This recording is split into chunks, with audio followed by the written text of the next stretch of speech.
What's up, guys? Eddie Henry XR Lifestyle describing today what makes the perfect menu. I'm helping some friends design the perfect shake, the perfect salad, and the perfect bowl. I've been talking about it, and a lot of people are asking what makes something perfect. So let's dig in. Before we do, though, let's talk about what makes something just good or healthy. So, the three things you want to worry about in a good meal is it whole food based, which means from the earth, non processed? Is it nutrient dense or full of nutrients? Color shows nutrients, so like blueberries are very nutrient dense. And then number three, is it balanced out correctly? Do you have the right ratios of protein to fat to carbohydrate? And a cheat sheet on that would be a handful of carbohydrate, a fistful of meat, and a thumbful of fat. So you can pretty much go from there and make the perfect meal, right? So handful of carbohydrates, boom, broccoli, fistful of wild Alaskan salmon, and then a thumbful of whatever, olive oil on top of it. Okay, that's pretty dang good. And if you did that all the time, I'd probably give you like a 90% or an A minus, which should be enough for everybody. That's good. You're going to feel great. You're going to look great. But some people want to be perfect.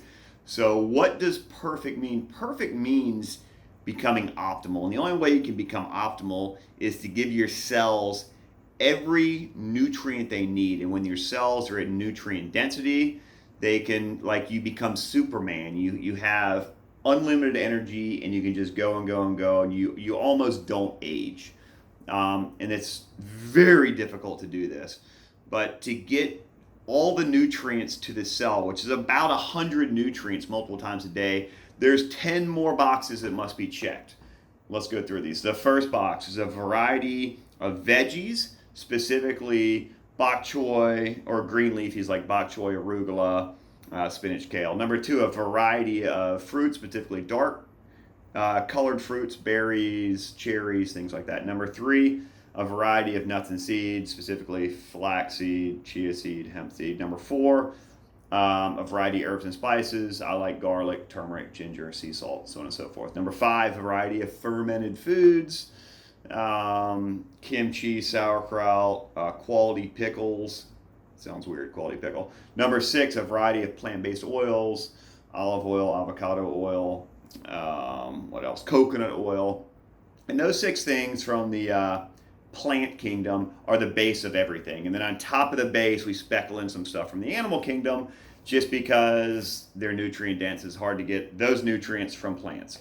So number seven would be a variety of seafood, specifically shellfish, but I'm a fan of wild Alaskan salmon. Number eight, a variety of collagens and broths. I mean, every tissue in our body is made of collagen. It literally sticks us together so we don't just fall apart. Number nine, pastured eggs. Number 10, grass finished beef. I know those get a little bit controversial. If that's not your speed, we can figure out supplementation that's necessary for you. Everyone's different. So now we're taking those 10 things and we're putting them into perfect ratios to optimize your cellular function. And that's pretty difficult. It cannot be the same thing day in and day out. It has to be a variety of all those things. Like if one day you're having flaxseed, the next day you're having chia seed. If one day you're having blackberries, the next day you're having cherries.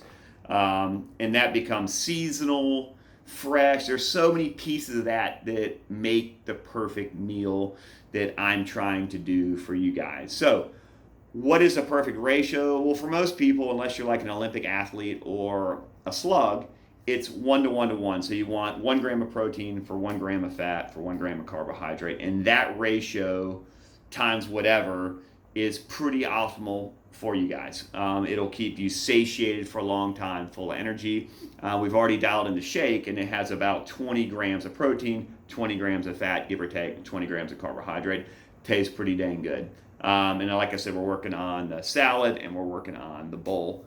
And that's kind of what goes into it. In a very technical term, we're trying to optimize your cellular function so you can perform at a higher level mentally and physically.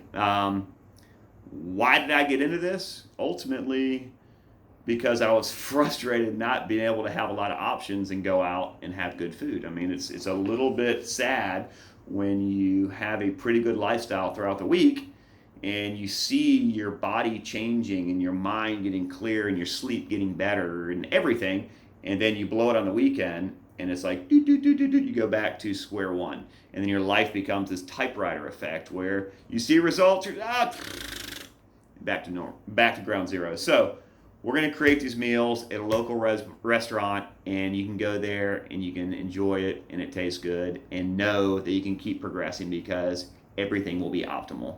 So I'll keep you guys filled in on details as they come forward, and I will talk to you soon. Later.